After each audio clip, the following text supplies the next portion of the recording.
ज्या ज्या ठिकाणी पुतळ्यांची तोडफोड होत होती त्या ठिकाणी आम्ही धाव घेतली, आंदोलन केली। माझ्यावर अनेक वेळा हल्ले पण झालेले आहे, दगडफेक झालेली आहे। याच्यातूनही मी कधी माघार घेतलेली नाही आहे की मी राजकारणामध्ये आहे, मला परत आमदार व्हायचंय, मला परत मंत्री व्हायचंय। याच्यासाठी तडजोड नाही आहे। जुजबी मतं मिळविण्यासाठी कुणाशी तरी तडजोड करायची, धर्माशी तडजोड करायची, हे मला मान्य नाही। माझं पदही गेलं तर मला काही पर्वा नाही आहे आणि जनतेची सेवा करता करता धर्माचं रक्षण करणं हे पण आपलं कर्तव्य आहे। आणि त्याच्यानंतर आज शिवशाही खऱ्या अर्थाने गोव्यामध्ये यायला लागली। आज गोव्याच्या आमच्या घरासमोरची तुळस आणि मंदिरावरचे कळस आतापर्यंत आहेत ते फक्त छत्रपती शिवाजी महाराजांमुळे। जे शिवशाहीमध्ये आपण अपेक्षित करतोय ते कोल्हापूरमध्ये अजून त्याचं जतन झालेलं आहे। समाजासाठी रयतेसाठी केलेलं एक सुंदर काम, त्याची परिचिती किंवा त्याचं जे सगळं आपल्याला बघायला मिळते ते कोल्हापूरमध्ये। म्हणूनच कोल्हापूरला येताना खूप खूप आनंद वाटतो। आणि पारंपरिक पद्धतीने शिवजयंती साजरी करून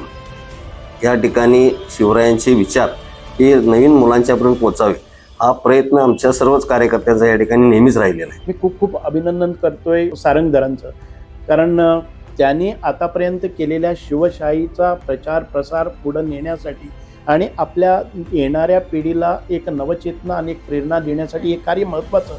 आमचं नशीब आहे की त्यांनी वेळ काढून या ठिकाणी गोव्यावरून येणं। आज कोल्हापूर शहरातल्या बऱ्याचशा लोकांना विनंती करावी लागते व्याख्यान देण्यासाठी, परंतु गोव्यावरून येऊन या ठिकाणी व्याख्यान द्यायचं फार विशेष असतं।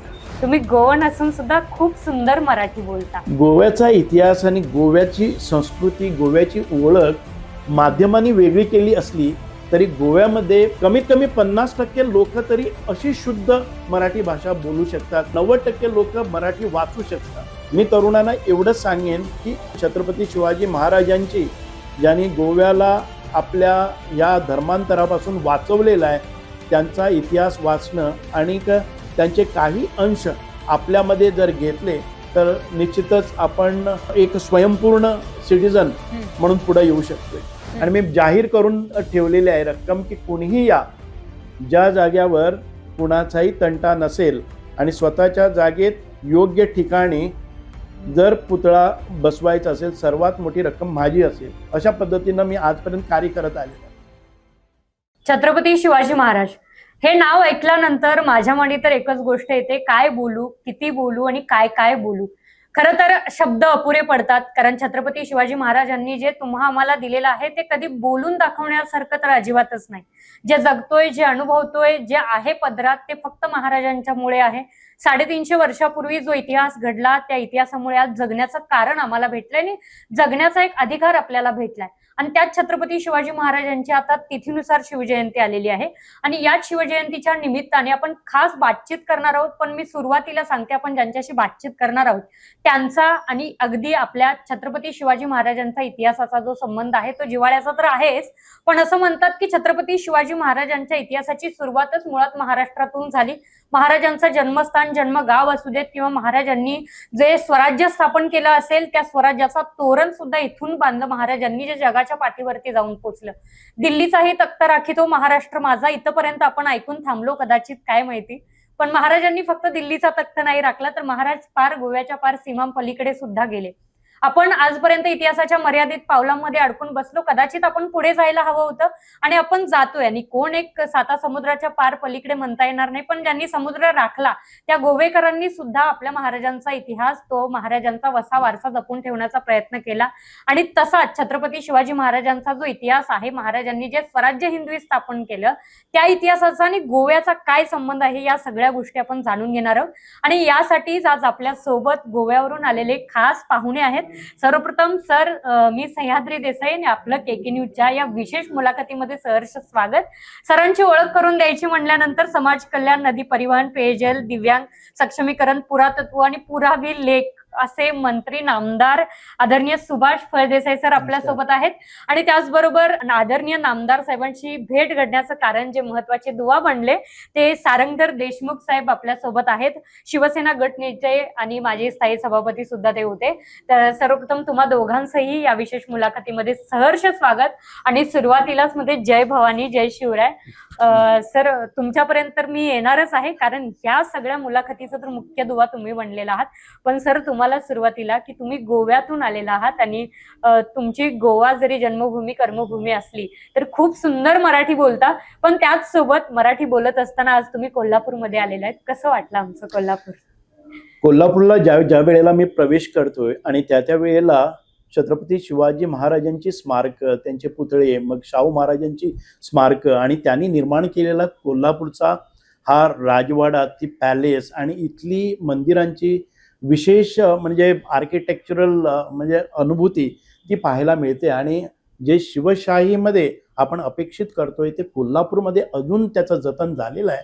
आणि आपली देवदेवता विशेष करून महालक्ष्मी, अंबाबाई या देवळांकडे बघितलं आणि त्याच्या शेजारी असलेली राजाराम विद्यालय त्याची निर्मिती अनेक 350 वर्षापासून इथं अस्तित्वात आहे आणि त्याची चांगली देखभाल पण शासनाने आणि लोकांनी स्वयंहून केलेली आहे. म्हणूनच एक अभिमान वाटतोय की आपल्या भारतामध्ये अशी काही सुंदर शहरं आहेत आणि ज्या शिवाजी महाराजांसारखे अनेक राजे त्याच्या नंतरही झालेले आणि त्याच्या आधीही झालेले, परंतु फक्त आणि फक्त शिवाजी महाराजांचं नाव आजपर्यंत अजरामर झालेलं आहे. कारण त्यांच्या त्या शौर्यानं, त्यांच्या त्या धैर्यानं आणि त्यांनी जे हिंदू धर्मासाठी आणि विशेष करून समाजासाठी, रयतेसाठी केलेलं एक सुंदर काम, त्याची परिचिती किंवा त्याचं जे सगळं आपल्याला बघायला मिळते ते कोल्हापूरमध्ये. म्हणूनच कोल्हापूरला येताना खूप खूप आनंद वाटतो. आणि ज्या वेळेला आम्ही पुण्याला जायचं असेल किंवा मुंबईला जायचं असेल तर मुद्दामहून कोल्हापूरच्या महालक्ष्मी आणि अंबाबाईचं दर्शन घेऊन जातोय.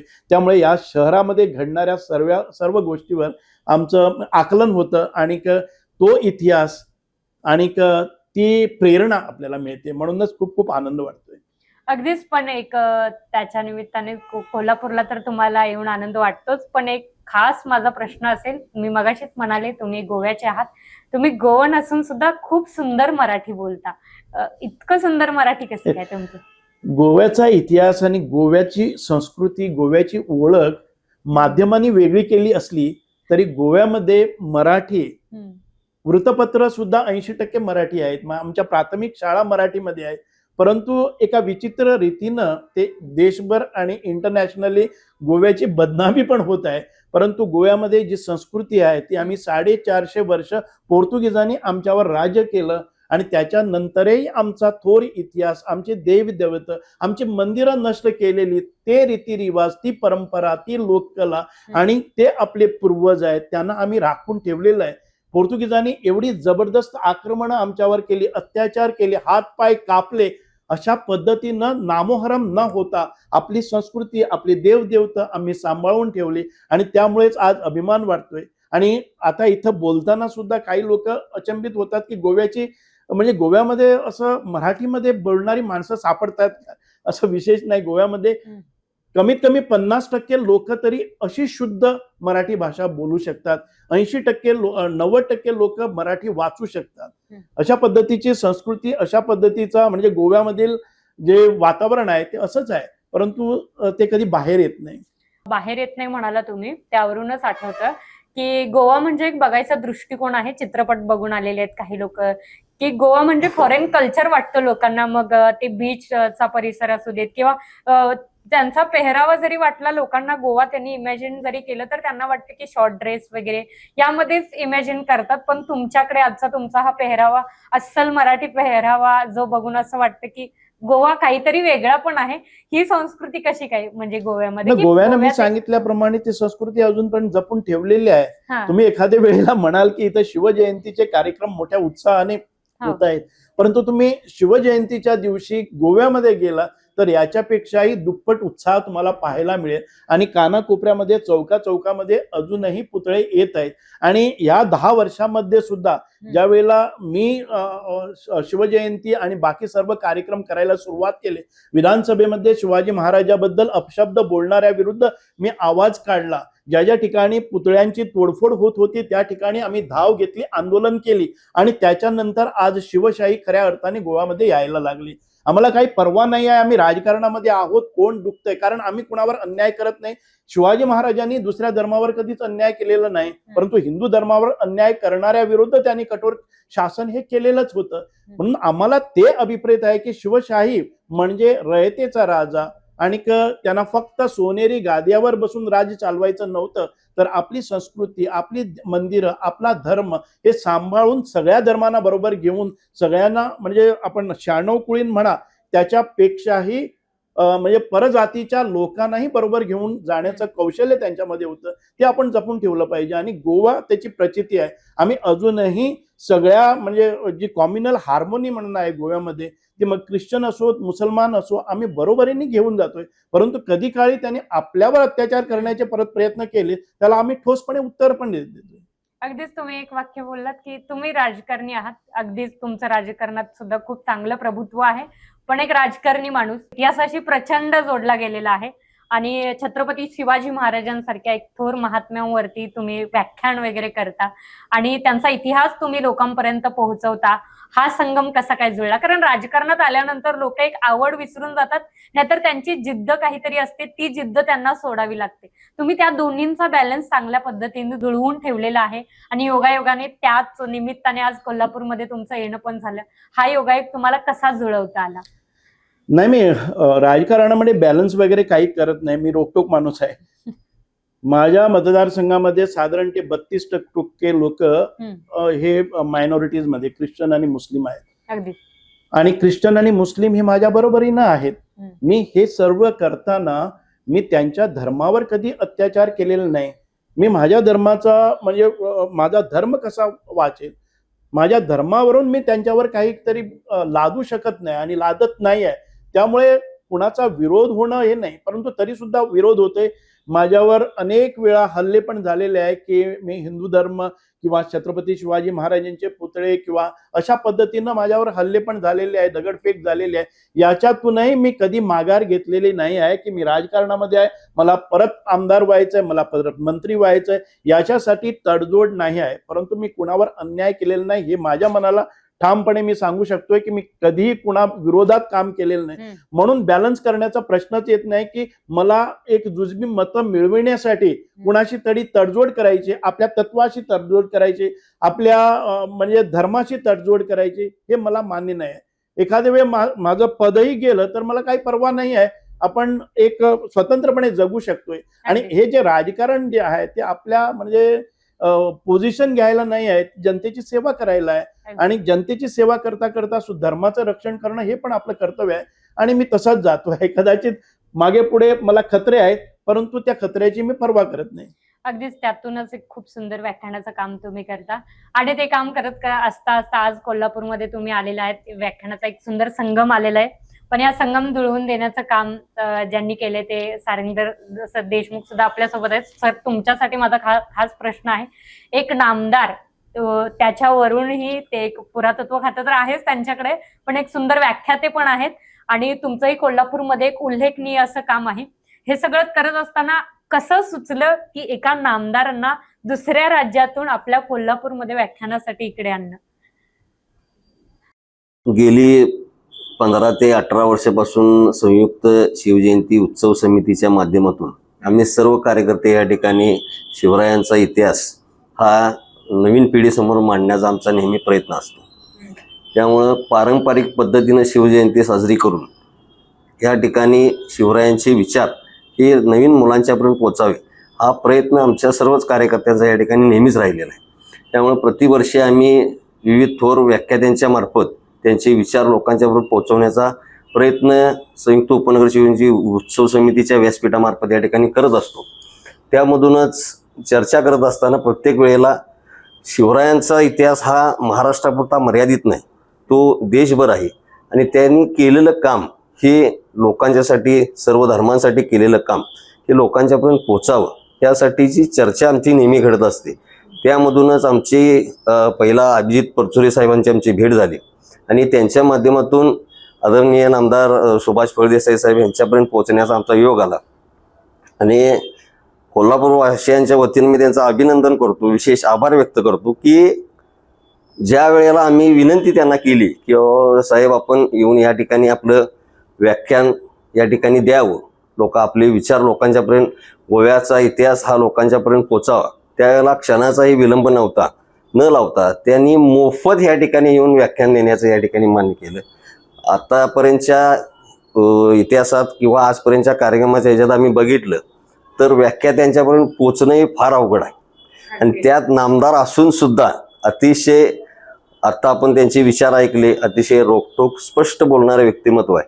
परंतु शिवरायांचे विचार जगासमोर पोचावे यासाठी जी असणारी भावना, त्या भावनेतून त्यांनी या ठिकाणी वेळ दिला, त्यासाठी मी सर्व आमचे कार्यकर्ते असतील, कोल्हापूरवासी असतील, यांच्या वतीनं आपल्या चॅनलच्या माध्यमातून मी त्यांचे आभार या ठिकाणी व्यक्त करतोय. माझी भविष्यातही त्यांना विनंती असेल की कोल्हापूर जिल्हाच नव्हे, महाराष्ट्रातील विविध ठिकाणी आपण वेळ काढून व्याख्याने दिली तर गोवा आणि महाराष्ट्र यामध्ये असणारं शिवरायांचं नातं ते लोकांच्यापर्यंत नक्की या ठिकाणी पोहोचेल. अगदीच.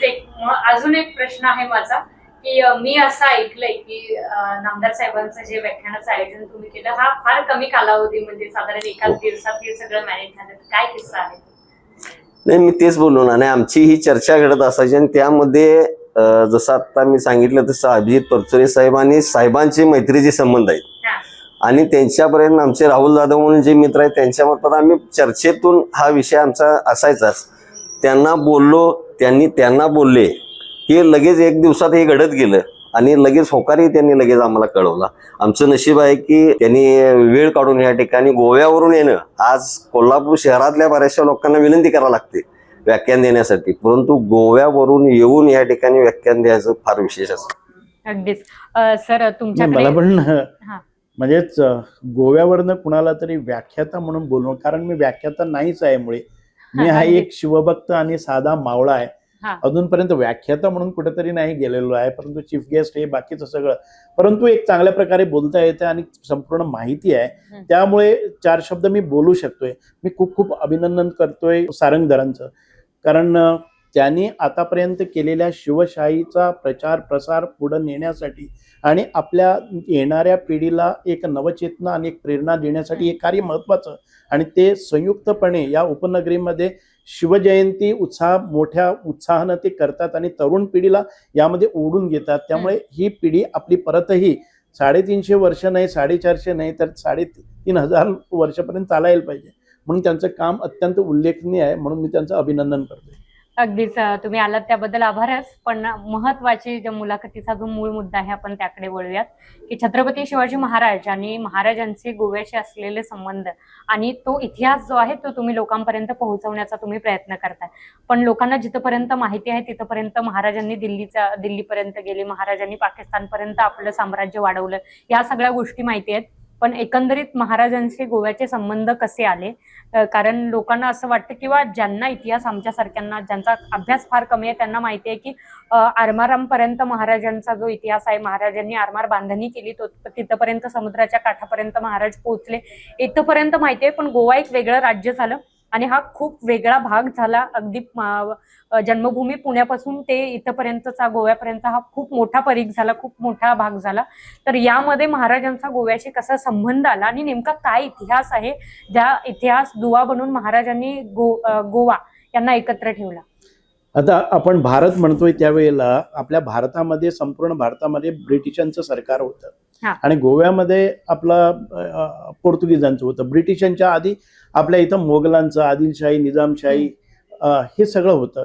परंतु त्यातही आपल्या या म्हणजे औरंगजेबानं इथं सगळं काबीज करता करता म्हणजे ब्रिटिशांच्या अगोदर ते होते, औरंगजेब होते, आणि औरंगजेबाची काही सत्ता त्यांनी आपल्या याच्यामध्ये गोव्यामध्ये आदिलशाही होती आणि यामध्ये हा सगळा प्रसंग जुळवून येत होता.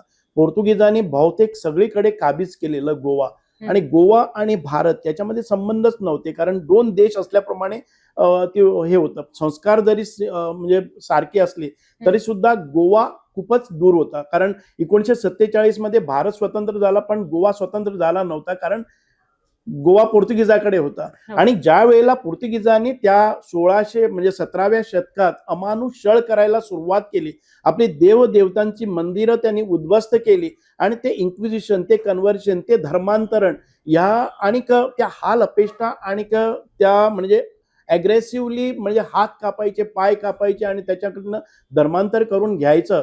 या प्रसंगाला ज्या वेळेला छत्रपती शिवाजी महाराजांनी ना कळलं की आपलीच बांधव, आपलेच हिंदू बांधव तिथं धर्मांतर करतायत आणि धर्मानंद न केल्यामुळे त्यांची मंदिरं नष्ट होत आहेत म्हणून एक विषय निघालेला, निमित्त मात्र झालं ते सप्तकोटेश्वराचं मंदिर. ते सप्तकोटेश्वराचं मंदिर त्यांनी तोडलं आणि ती मूर्ती मग काही लोकांनी पळवून नेली आणि त्याच्यानंतर छत्रपती शिवाजी महाराजांपर्यंत एक मेसेंजर आला. त्यांनी सांगितलं की गोव्यामध्ये असा अमानुष छळ होतोय आणि तोपर्यंत छत्रपती शिवाजी महाराजांचे संबंध पण गोव्यामध्ये होते, परंतु इथले जवळून त्यांनी पाहिलेलं नव्हतं. त्यामुळे त्यांनी एक मोठी सेना घेऊन आक्रमण केलं आणि संपूर्ण गोव्यावर आपलं साम्राज्य पसरलं.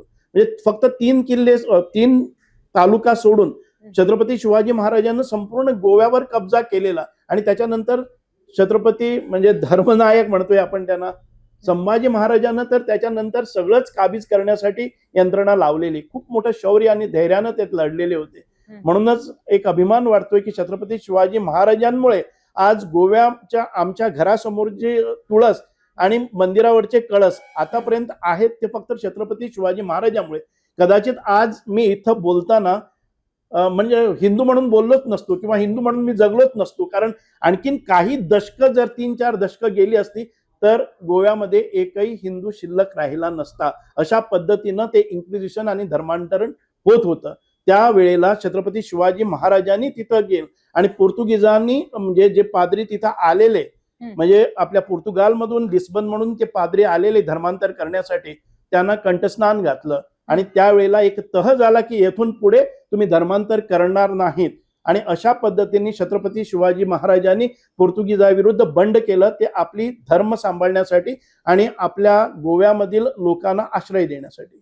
अगदीच महाराजांनी जे गोव्यामधील त्यांचं कार्य आहे त्यामध्ये सप्तकोटेश्वर मंदिराचा वारंवार उल्लेख केला जातो, कारण इतिहासामध्ये ज्या गोष्टी नमूद आहेत, ज्या गोष्टी आतापर्यंत लोकांनी फक्त वाचल्यात किंवा ऐकल्यात, त्यामध्ये सप्तकोटेश्वर मंदिराचा उल्लेख येतो की महाराजांनी त्यावेळेला त्या मंदिर स्थापनेपासून जीर्णोद्धारापर्यंत सगळ्या गोष्टी स्वतः जातीने लक्ष देऊन केल्या होत्या.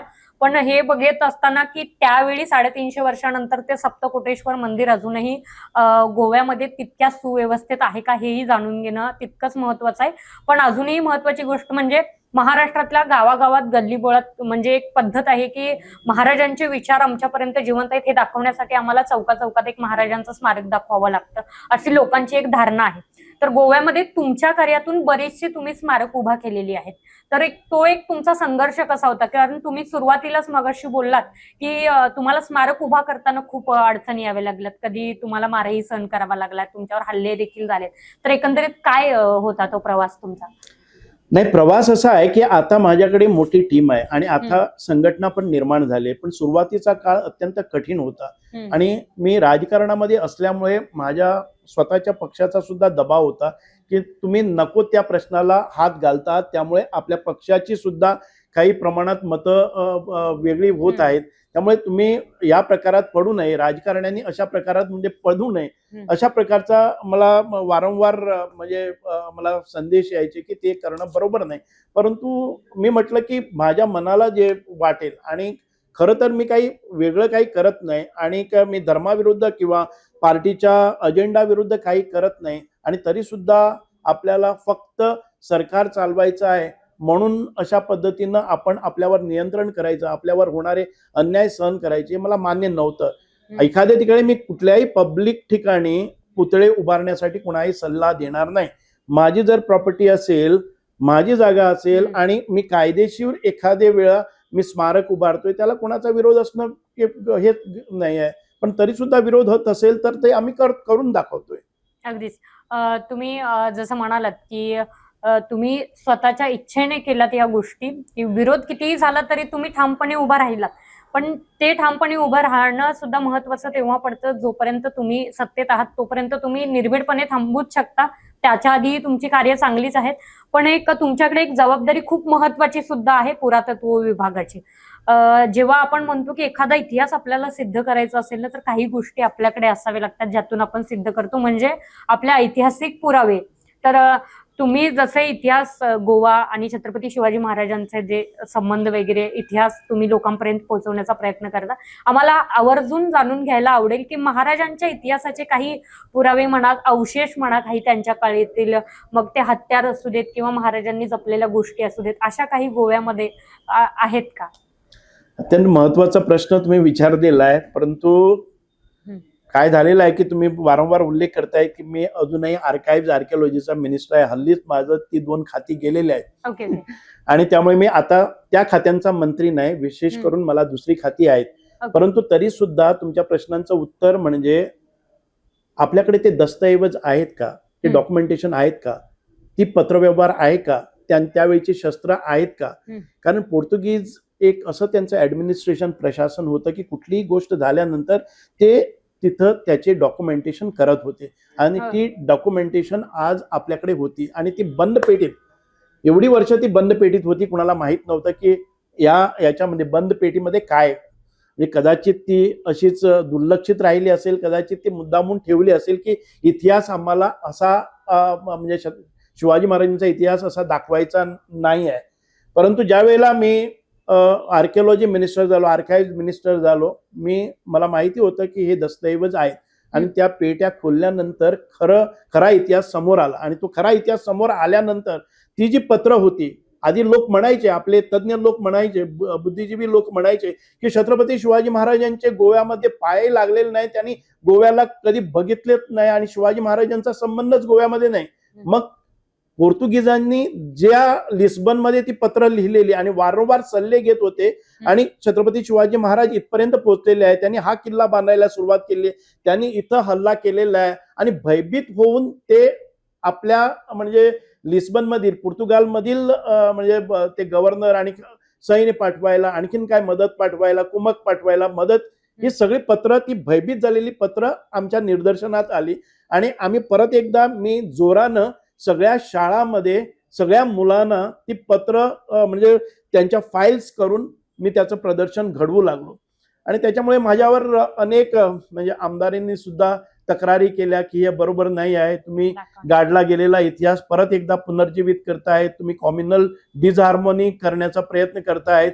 त्याच्यानंतर हे चालत गेलं. मी जी पुस्तकं त्यावेळेला लिहिलेली त्याच्या कॉपीज करून सगळ्या शाळेमध्ये त्यांच्या लायब्ररीमध्ये पाठवून दिल्या आणि अशा पद्धतीनं कार्य चालू होतं. 3 वर्ष ते खातं माझ्याकडे होतं, आता सध्या नाही आहे.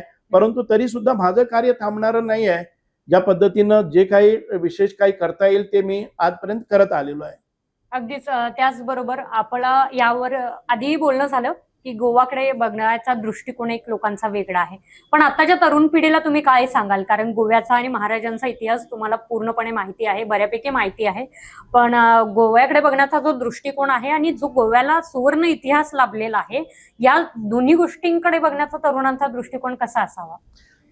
तरुण ते मग गोव्यामधले असू देत किंवा इतर भारतातील भागातील असू देत, ज्या तरुणांना आपल्या म्हणजे कर्तबगार पुरुषांची म्हणजे युग पुरुषांची महती असेल आणि जी लोक त्याचं वाचन करतायत आणि फॉलो करतायत ते नक्कीच आपल्यामध्ये येणार आहेत आणि मोठ्या प्रमाणावर आजचा युवा वर्ग आपल्याकडे वळतोय. म्हणूनच तर ती स्मारकं व्हायला पाहिजे, ते कुतूहल निर्माण झालं पाहिजे आणि त्या कुतूहला पायी त्यांचं वाचन झालं पाहिजे आणि त्यातूनच आपल्याला छत्रपती शिवाजी महाराजांनी जे धैर्यानं, जी ब्रेवरी त्यांनी दाखवलेली होती, जी राजसत्ता त्यांनी गाजवलेली होती, जे प्रशासन त्यांनी दिलेलं होतं, शेतकऱ्यांच्या मदतीसाठी त्यांनी योजना केलेल्या होत्या, स्त्रींचा सन्मान करण्यासाठी त्यांचं धोरण काय होतं आणि प्रशासनामध्ये म्हणजे कशा प्रकारे प्रशासन चालवायचं हे आधीपासून त्यांच्याकडनं शिकण्यासारखं अनेकही आहे. मी तरुणांना एवढंच सांगेन की इतिहास, ज्या माणसाला आपल्या इतिहासाची माहिती नाही तो आपलं वर्तमान घडवू शकत नाही आणि भविष्य पण घडवू शकत नाही. त्यासाठी इतिहासाच्या चांगली प्रेरणा देणारी पानं आणि विशेष करून छत्रपती शिवाजी महाराजांची, ज्यांनी गोव्याला आपल्या या धर्मांतरापासून वाचवलेला आहे, त्यांचा इतिहास वाचणं आणि त्यांचे काही अंश आपल्यामध्ये जर घेतले तर निश्चितच आपण एक स्वयंपूर्ण सिटीजन म्हणून पुढे येऊ शकतोय. अगदीच. पण त्याचबरोबर आणखीन एक महत्वाचा प्रश्न की जसे महाराष्ट्रामध्ये अनेक गड किल्ले आहेत तसेच गोव्यामध्ये सुद्धा गड किल्ले आहेत, पण हे संवर्धन करणं कुठेतरी काहीतरी गरजेचं आहे आणि कारण हाच आपण इतिहास पुढच्या पिढ्यांना दाखवू शकतो.